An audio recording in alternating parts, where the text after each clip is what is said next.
استغفر الله الذي لا إله إلا هو الحي القيوم وأتوب إليه.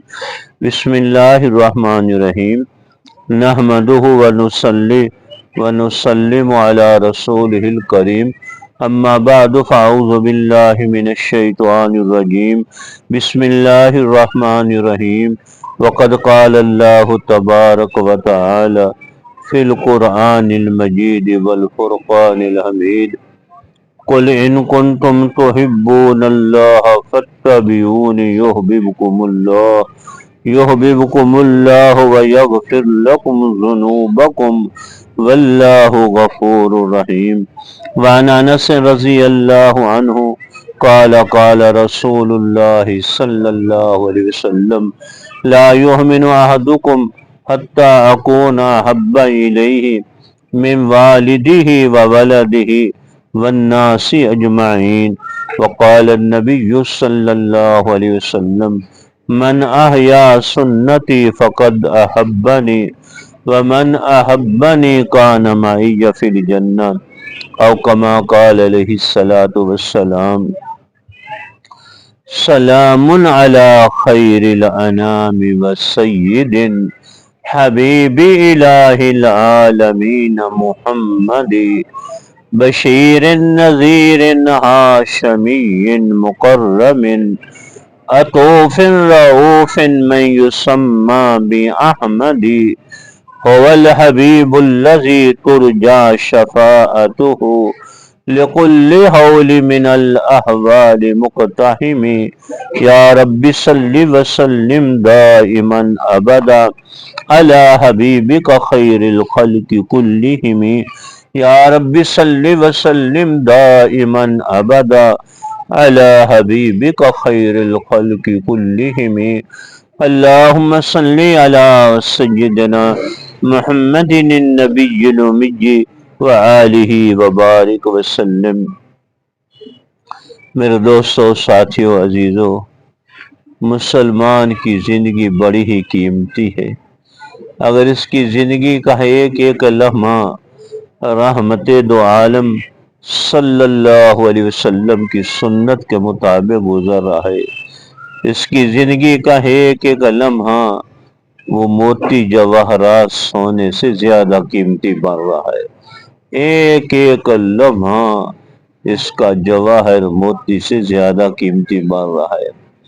اور اگر مسلمان کی زندگی رسم و رواجوں پہ گزر رہی ہے، بدعتوں اور خرافات پہ گزر رہی ہے، کہ مسلمان کی زندگی ضائع ہوتی جا رہی، تباہ ہوتی جا رہی ہے، رسم و رواجوں اور بدعتوں سے اور برف کی طرح پگھلتی جا رہی ہے.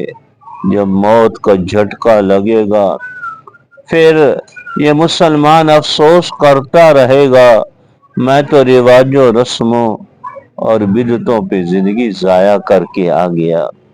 اور جس نے اپنی زندگی رحمت دو عالم صلی اللہ علیہ وسلم کی سنت کے مطابق بنا لی، وہ زندگی اتنی قیمتی بنے گی، اتنی اعلیٰ اور عرفہ بنے گی، زندگی کا ہر ہر لمحہ موتی جواہرات سے زیادہ قیمتی بنے گا. سنت کی اللہ کے ہاں کتنی قدر و قیمت ہے. ترمذی شریف کی حدیث ہے: من احیا سنتی فقد احبنی ومن احبنی کان معی فی الجنہ، او کما قال علیہ الصلوۃ والسلام. حضور اقدس صلی اللہ علیہ وسلم کا ارشاد ہے: جس نے میری سنت کو زندہ کیا فقد احبنی، اس نے میرے ساتھ محبت کی، اس نے میرے ساتھ الفت کی. میری سنت کو زندہ کر کے اس نے میرے ساتھ محبت کا مظاہرہ کیا. ومن احبنی کان معی فی الجنہ، جس نے میری سنت کو زندہ کر کے میرے ساتھ محبت کی، قیامت کے دن وہ جنت میں میرے ساتھ ہوگا. جنت میں دو بڑے انعام ہوں گے، ایک رب العزت کا دیدار، دوسرا حضور اقدس صلی اللہ علیہ وسلم کا پڑوس. جس نے اپنی زندگی سنت کے مطابق بنا لی، رہن سہن 24 گھنٹے سنت کے مطابق بنا لی، وہ زندگی دین اور عبادت بھی بنے گی۔ قیامت کے دن رحمت دو عالم صلی اللہ علیہ وسلم کے پڑوس میں اس کو جنت ملے گی، اتنا بڑا انعام ملے گا۔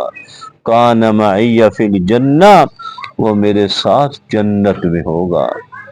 دوسری مشکوٰۃ شریف میں حدیث آتی ہے، من احیا سنتی عند فساد امتی فلہ اجر مئت شہید، او کما قال علیہ الصلوۃ والسلام۔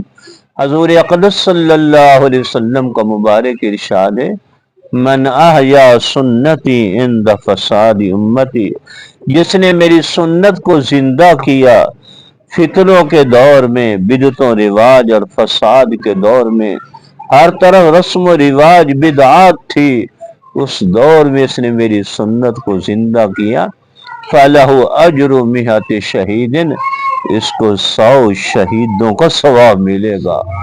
فساد اور بدعتوں اور رسموں کے دور میں ایک ایک سنت کو زندہ کرنے پہ 100 شہیدوں کا ثواب ملے گا۔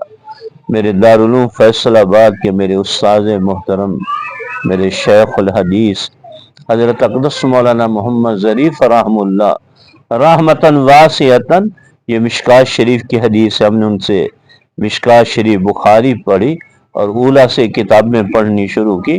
وہ اس حدیث کی تشریح میں فرما رہے تھے، جس نے بدعتوں اور رواجوں اور رسم و رواج کے دور میں سنت کو زندہ کیا، اس کو بدر احد جیسے شہداء جیسا ثواب ملے گا۔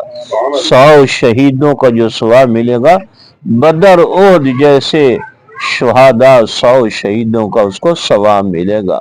اس لیے اپنے گھر کو سنت کے مطابق بنانا، اپنی زندگی کو، اپنی خوشیوں شادیوں کو، غمی فوتگی کو سنت کے مطابق بنانا، سنت کے مطابق بنانے سے وہ خوشی کے ساتھ ساتھ دین اور عبادت بھی بن جائے گی خوشی۔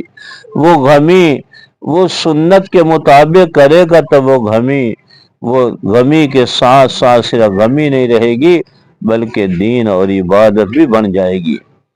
صحابہ کرام جیسے حضور اقدس صلی اللہ علیہ وسلم کے وہ شیدائی تھے، حضور اقدس صلی اللہ علیہ وسلم سے والہانہ محبت عشق کرنے والے تھے، ایسے صحابہ سنت سے بھی والہانہ محبت کرتے تھے، والہانہ عشق تھا صحابہ کو سنت کے ساتھ، وہ سنت کے شیدائی تھے، صحابہ محبت اور عشق کے انداز میں سنت کو پورا کیا کرتے تھے۔ جب صلح حدیبیہ ہوئی، اس وقت حدیبیہ کے موقع پہ کفار نے حضور اقدس صلی اللہ علیہ وسلم کو عمرے سے روک دیا۔ 1400 صحابہ ساتھ تھے، حضرت عثمان رضی اللہ عنہ کے کچھ رشتہ دار مکہ مکرمہ میں رہتے تھے، سردار تھے۔ حضور اقدس صلی اللہ علیہ وسلم نے ان کو بھیجا کہ جاؤ ان سے کہہ دو کفار مکہ سے، ہم کوئی جنگ کرنے کے لیے لڑنے کے لیے نہیں آئے، ہم 3 دن عمرہ کر کے مکہ مکرمہ سے واپس چلے جائیں گے، ہمیں عمرہ کرنے دو، ہمیں نہ روکو۔ حضرت عثمان رضی اللہ عنہ جب وہ پہنچے اپنے رشتہ دار کے پاس تو وہ کہنے لگے کہ بڑا سردار ہے، میں تمہیں ان کے پاس لے کے جاتا ہوں اور وہاں بات کرتے ہیں، لیکن عثمان تمہاری دھوتی تمہاری سلوار ٹخنوں سے اوپر ہے، اس کو نیچے ٹخنوں سے کر لو۔ جس کی سلوار ٹخنوں سے نیچے ہو اور جس کی دھوتی زمین پہ گھستی ہوا آئے، وہ بڑا سردار سمجھا جاتا ہے، بڑا چودھری سمجھا جاتا ہے، اس کی بات کو بڑی اہمیت کے ساتھ لیا جاتا ہے۔ عثمان تم سلوار کو ٹخنوں سے نیچے کر لو۔ سنت عمل مرد کے لیے ہے، حکم ہے کہ اس کی سلوار ٹخنوں سے اوپر ہو، اگر نماز میں اس کی سلوار ٹخنوں سے نیچے ہے اس کی نماز مکروہ تحریمی ہے۔ اور حضور اقدس صلی اللہ علیہ وسلم کا ارشاد ہے، جس کی سلوار ٹخنوں سے نیچے ہو جنت میں چلا بھی گیا اس کے ٹخنے جہنم میں جلیں گے۔ اتنی بڑی وعید ہے کہ جس کی سلوار ٹخنوں سے نیچے رکھتا ہے جنت میں چلا بھی گیا تو اس کے ٹخنے جہنم میں جلیں گے۔ ایک حدیث پاک کا مفہوم ہے سلوار کو ٹخنوں سے نیچے رکھنا یہ تکبر کی علامت ہے۔ اس لیے ہمارے نوجوانوں کی، ہمارے نمازیوں کی 24 گھنٹے سلوار ٹخنوں سے اوپر ہو، نیچے نہ ہو۔ افضل تو یہ نصف پنڈلی تک، نصف ساق تک ہو، اگر کوئی نہیں کرتا تو اور زیادہ نیچے کر لے، لیکن ٹخنے 24 گھنٹے وہ کیا اوپر ہوں، سلوار اوپر ہوں۔ بعض لوگ ہر وقت ٹخنے نیچے رکھتے، نماز کے وقت اوپر کر لیتے ہیں، بہت اچھا نماز کے وقت اوپر کر لیا ہے، لیکن 24 گھنٹے اوپر رکھنی چاہیے۔ یہ مسئلہ ہے، اس مسئلے کو دل کی تختی پر لکھنا چاہیے۔ تو وہ سردار کہنے لگا میں تمہیں بڑے سردار کے پاس لے کے جاتا ہوں، لیکن ہمارے ہاں یہ ہے جس کی سلوار ٹخنوں سے نیچے ہو، جس کی چادر زمین پہ گھسٹی ہوئی ہے، وہ بڑا چودھری سمجھا جاتا ہے، سردار سمجھا جاتا ہے۔ اے عثمان رضی اللہ تم سلوار ٹخنوں سے نیچے کر لو تاکہ تمہاری بات کو اہمیت سے لیا جائے۔ قربان یا صحابہ